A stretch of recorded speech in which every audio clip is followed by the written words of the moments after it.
I'm gonna walk you through exactly what makes a flawless finish on an exterior detail, simplify complex things such as a clay bar, and walk you through the difference between a wax, a sealant, and a ceramic coating.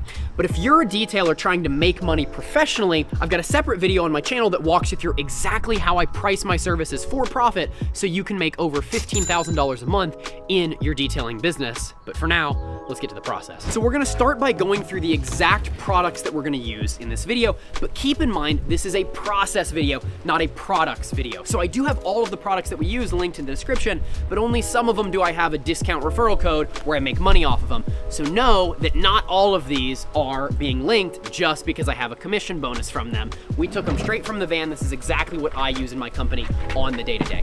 Now, we're gonna go through 3 primary steps of the wash process. First, the primary wash, then we're gonna jump into the decontamination process, so removing those micro contaminants with a clay bar to get the vehicle ready for step 3, which is applying that ceramic sealant. And we're gonna talk about the difference between that and a wax. But let's jump into exactly what we're using. We're gonna start off with the wheels and tires. For that, we have Dark Fury diluted 3-to-1 here, and a wide array of cheap brushes you can get on Amazon for different parts of the wheels and the bucket as well. Now, for our wash process, we have some pretty cheap wash mitts. My favorite drying towels, these do matter in my opinion, are from the Rag Company. I've got those linked in the description.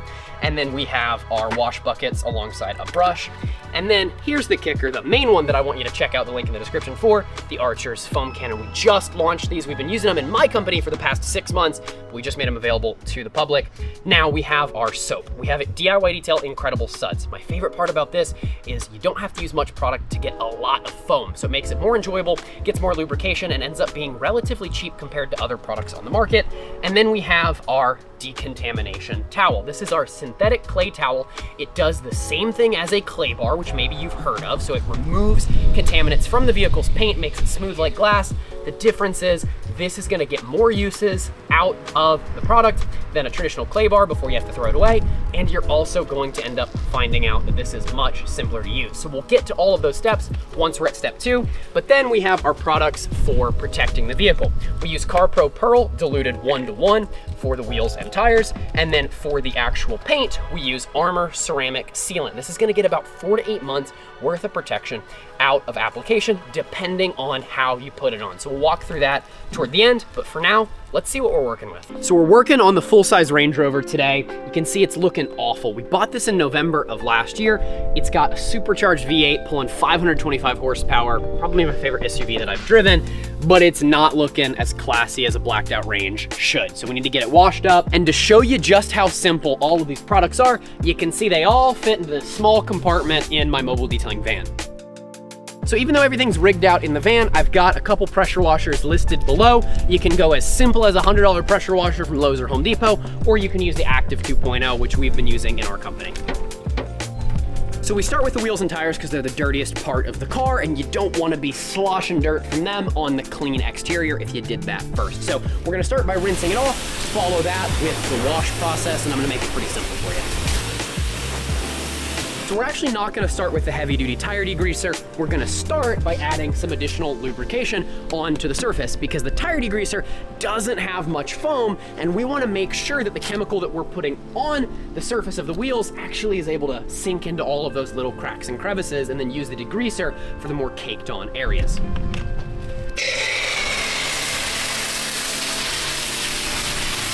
Now for efficiency, I work on 2 tires at once because I'm spraying this down while letting chemicals sit on that, so it starts to break down some of the dirt so I don't have to do as much scrubbing when I actually contact it with my brushes.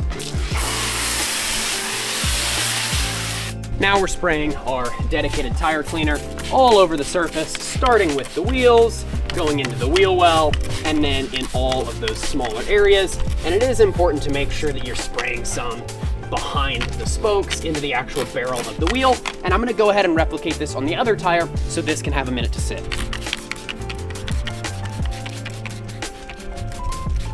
There is a specific order to how I clean the different parts of the tires for efficiency and for results. I'm starting with a hard bristle brush, gonna hit the actual rubber, and then we're gonna go to the barrels. From there, we're working on the detailed areas and then the faces. The reason why is these are the dirtiest parts first, and then we're finishing up with the most exterior facing parts, which don't have as much caked on brake dust. Dirtiest first, always.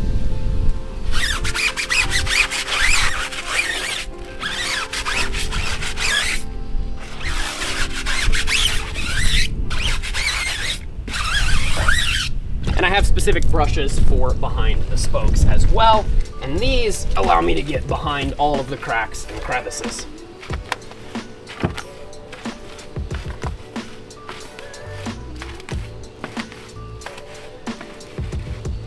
And with this particular degreaser, you're gonna end up finding that you don't have to do a lot of scrubbing, and that's why we're working on 2 wheels at once, because that is sitting and doing most of the damage to all of the dirt before I have to go in and get it myself.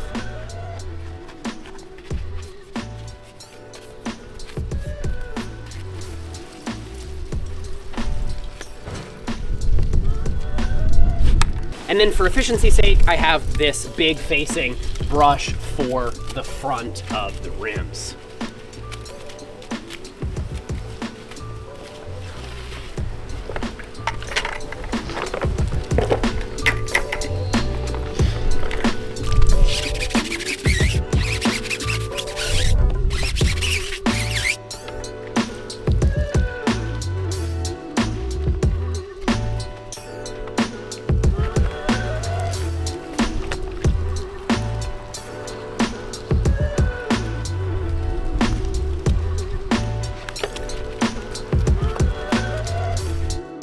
Now I'm gonna rinse them off, and I'm actually gonna do something that a lot of professional detailers don't do, which is use my pressure washer to do some scrubbing for me by making sure that I'm fitting it behind the spokes and using the pressure to blast away all of the leftover dirt and debris inside the barrel. You'll see.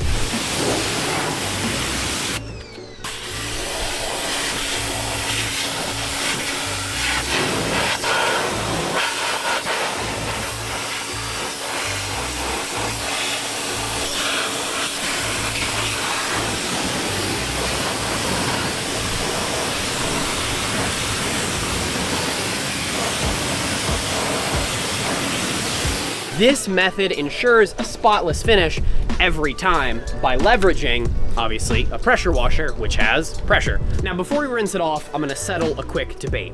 Do you rinse, foam, rinse it off, then foam it again to wash it, otherwise known as a pre-foam, or do you just rinse it off once, foam it down with a soap, and start your contact wash? I always opt for the latter. In most cases, you don't need a pre-foam because the soap doesn't do much work for you unless you have your hands on the paint starting to lubricate it and rub it in and get that dirt off. So you're actually not accomplishing much other than wasting more product by doing a pre-foam, unless the car is insanely dirty, which in this case, this is about average or a little worse than average.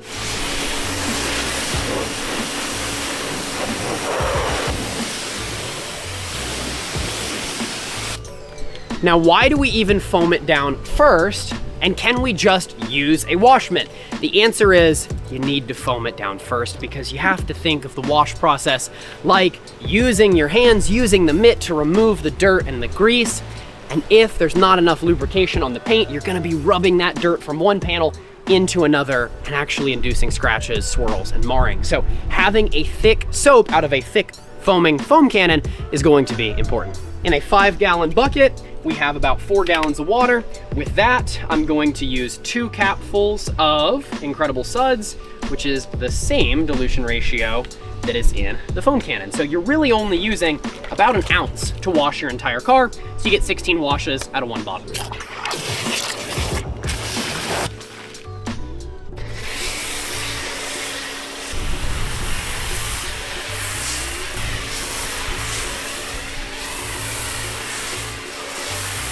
Now, before I hit a contact wash, we're using a brush to get all of the cracks, crevices, especially around the emblem and the lettering. And the softer the brush, the better, because after all, we are still dealing with paint here, so you don't want to scratch anything up.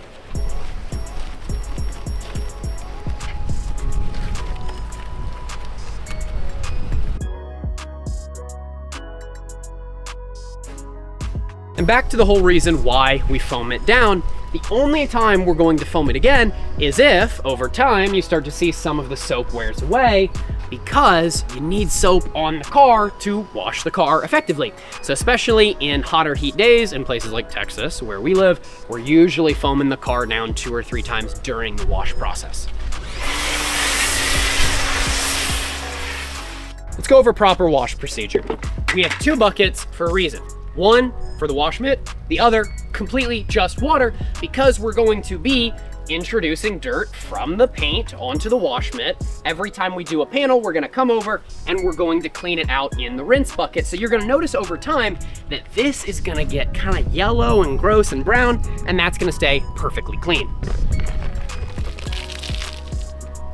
Simply put, we want to go side to side. Don't make any aggressive random swirling motions in a circle, just side to side, and then the other way around in a cross-hatching pattern. It's very simple. Once again, use the rule of top to bottom. We're washing the roof, then the hood, then all of the bottom areas and the door panels. For the first example of what I was talking about, watch this.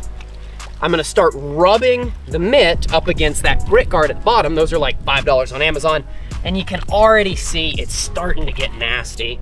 I'm gonna wring it out outside of the bucket to get most of that dirt and debris off that was on the hood. And now you can see it's not really clouding that up much more than what we got in here.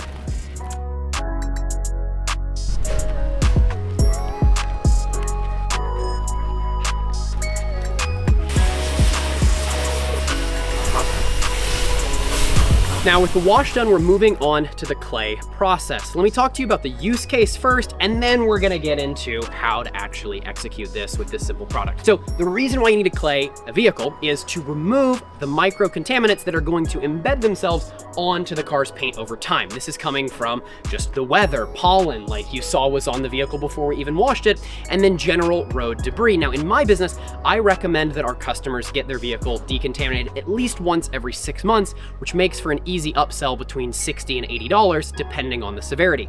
The best way to tell whether or not your vehicle needs this is just by running your hand along the surface of the paint.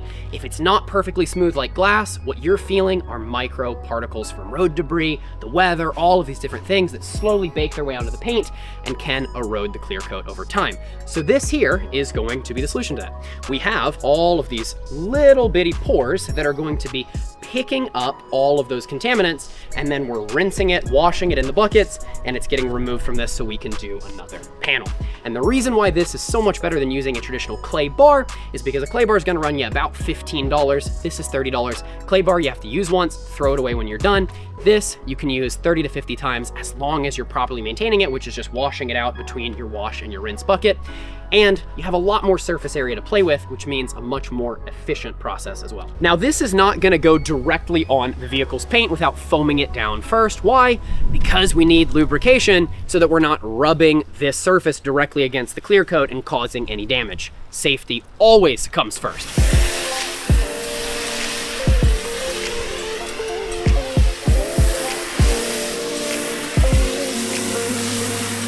So now that we have a surface to work with, we're going to apply this to the vehicle surface, and we're not pressing hardly at all. With the wash mitt, you're pressing a little bit, but this is more of a glide. If you feel any level of resistance by pressing down on it, that means you're pressing too hard. What we're really looking for is just glide it across the surface. If you feel any level of roughness, keep going on that one area until it smoothens out. You're gonna notice that maybe on certain patches, you're gonna have rougher areas than others. Those might be areas that are more contaminated than others. So we're just gonna rub back and forth, and eventually you're gonna notice, hey, it doesn't feel rough anymore. Now I can move to the next area.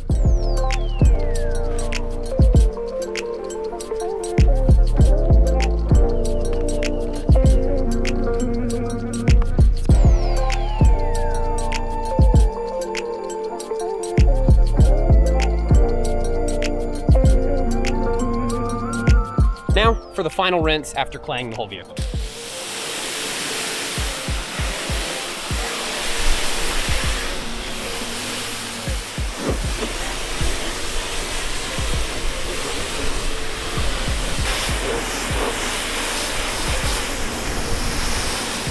So you're probably noticing something, and that's gonna be all of the beads here on the hood. This is because the car has been ceramic coated. Now, what we're gonna do when we go to dry it is we're going to apply a layer of a ceramic sealant. But I wanna walk you through the difference between the coating, the sealant, and a wax. When a vehicle has protection on the clear coat that's bonded to the clear coat, it's going to exhibit some level of hydrophobics like this.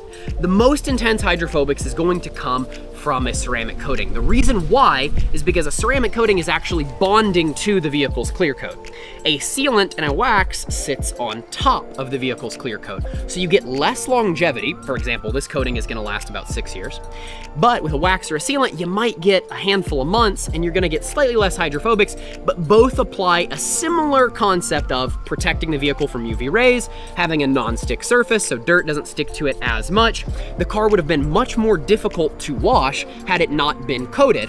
The coating allowed all of that pollen to come off a whole lot easier. So what we're gonna be doing is applying a ceramic sealant after we finish up here. And the reason why we do that instead of a wax is because a wax is kind of the old school method of doing it. A wax sits on top of the vehicle's clear coat. It's thick, it's hard to apply, and you're only gonna get about 1 to 2 months of protection out of a really solid wax. A really good sealant is going to get triple that level of duration, 6 to 8 months, while being much easier to apply because it is a spray-on.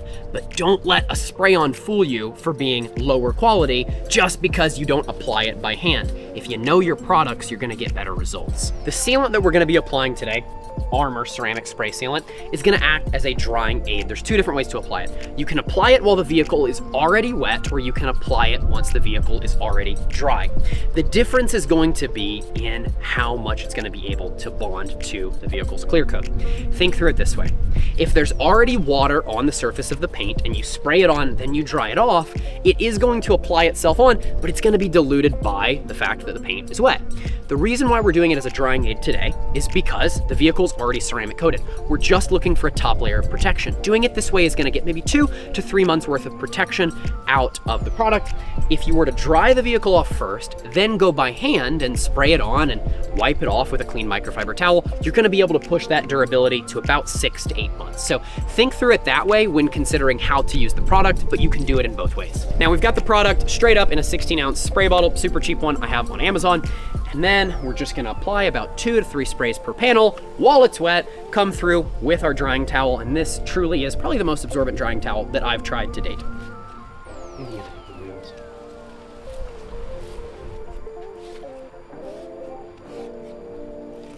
So what you saw there was a very light mist of the product, and now I'm coming through, drying it using my Rag Company Liquidator towel. I actually don't have an affiliate link for that. That sucks, but this really is one of the best that I've tried, and a good drying towel does make a difference when it comes to avoiding water spots. Check this out.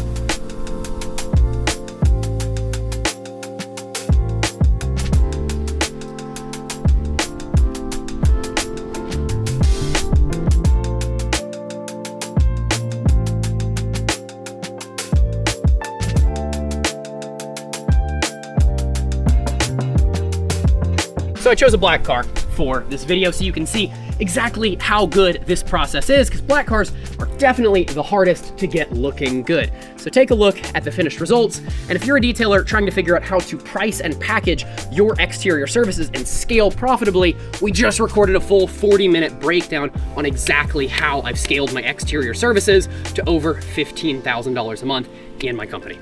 So CarPro Pearl can be used 1-to-1, 2-to-1, 3-to-1, or straight up, depending on the level of shine that you want. In my business, I like to use it diluted 1-to-1 with water, just so it's not overly shiny. But the great thing about this product is it's a water-based dressing instead of an oil-based dressing, so it doesn't leave any grease behind, and when you start driving it, it doesn't sling tire shine up on the back of the vehicle and undo some of the work you just did. It stays right in place.